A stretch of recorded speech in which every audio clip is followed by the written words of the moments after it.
2 दिन बाद स्कूल के सभी बच्चे टूर पर जा रहे हैं। मैंने तो मैम से मना कर दिया, लेकिन मैम कह रही थी कि पढ़ाई के साथ साथ हमें म्यूजियम और हिस्टोरिकल प्लेस के बारे में देखना चाहिए और जानना चाहिए। हाँ ठीक ही तो कह रही थी मैडम। अरे हमारी बिटिया किसी भी चीज में पीछे नहीं होनी चाहिए। तुम टूर पे जरूर जाओगी। हाँ बेटा, और मैंने तो तेरे लिए नया यूनिफॉर्म भी सील दिया है, इसलिए तुझे अब चिंता करने की कोई जरूरत नहीं है। Thank you mummy papa.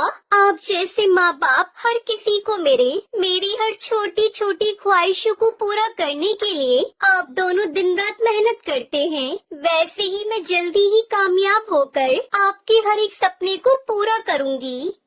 Tuntuni middle class family से थी। उसके पापा कुली थे और उनको दूसरों का बोझ उठाने का जो भी काम मिलता वो करते और उससे पैसे मिलते थे। वो उसी से अपना घर चलाते थे। वो लोग वही स्टेशन के पास किराए का घर लेकर रहते थे।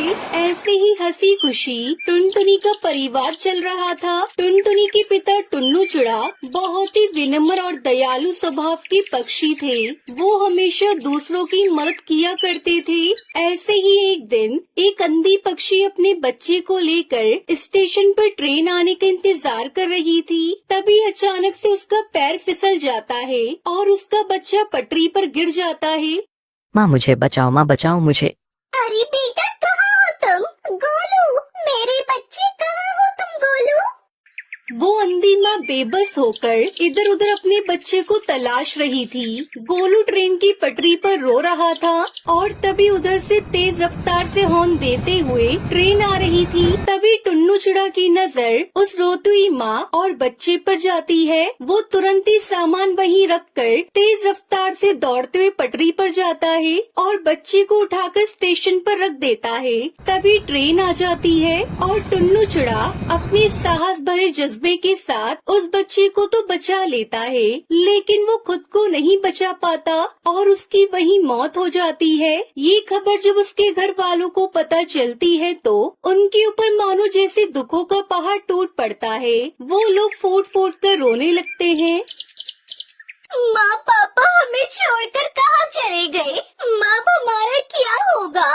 माँ कौन मेरी हर इच्छा को पूरी करेगा? अब मुझे कौन पढ़ा लिखा कर अफसर बनाएगा?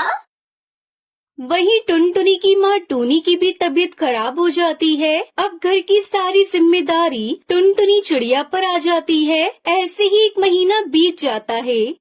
माँ मैंने दाल और रोटी बनाई है, चलो माँ थोड़ा सा खाना खा लो।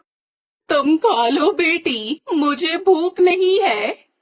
माँ अगर आप नहीं खाओगी तो फिर मैं भी नहीं खाऊंगी। थोड़ा सा खा लो ना माँ। आपको इस तरह देखकर पापा को भी अच्छा नहीं लग रहा होगा। प्लीज माँ खा लो। उसके बाद टूनी चिड़िया थोड़ा खाना खाती है। इसी तरह समय बीत रहा था। इस बीच टुनटुनी का 10वीं का रिजल्ट आता है और वो अपने पूरे स्कूल में टॉप करती है। माँ आप तो खुश हो ना? काश आज पापा होते तो वो कितना खुश होते। पर देखना माँ, मैं जल्दी ही आगे की पढ़ाई पूरी करके अपने पापा का नाम रोशन करूँगी। टुनटुनी ये सब कह रही थी कि तभी वहाँ पर उसका मकान मालिक कड़कनाथ सेठ आ जाता है। देख टुनटुनी, अब तुम दोनों अपने रहने के लिए कोई दूसरा ठिकाना ढूंढ लो, क्योंकि यह घर मैंने किसी और को किराए पर दे दिया है। मालिक, घर देने से पहले एक बार आप हमसे पूछ तो लेते। यह मेरा घर है और इस घर में किसे रखना है यह मुझे तुमसे पूछने की जरूरत नहीं है। तुम्हारा पति एक अच्छा पक्षी था, इसलिए मैं अभी तक चुप था, लेकिन अब और नहीं। अब तुम दोनों माँ बेटी ये घर खाली कर दो।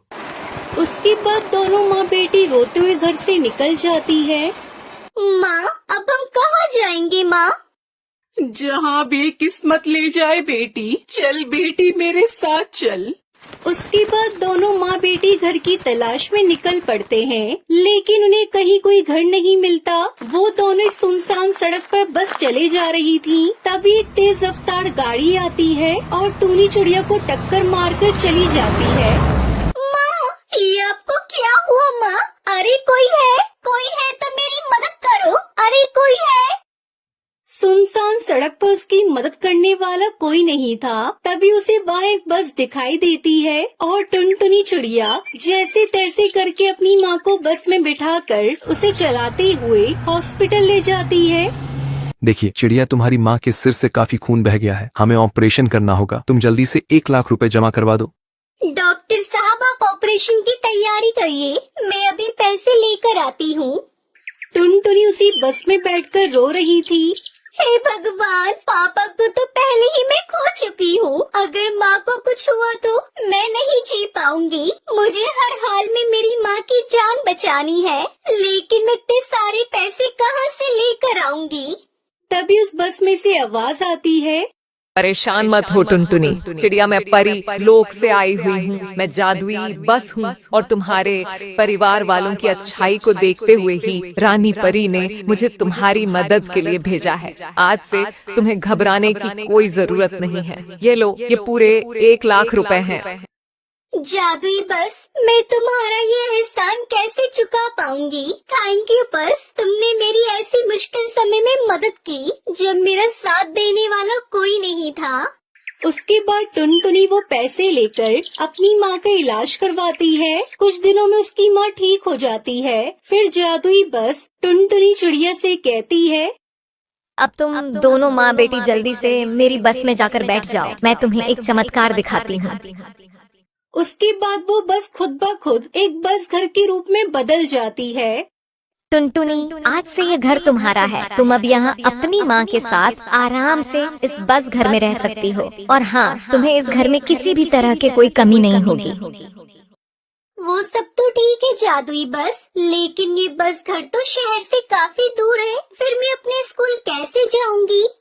बस इतनी सी बात, मैं हूँ ना, मैं भला किस दिन काम आऊंगी।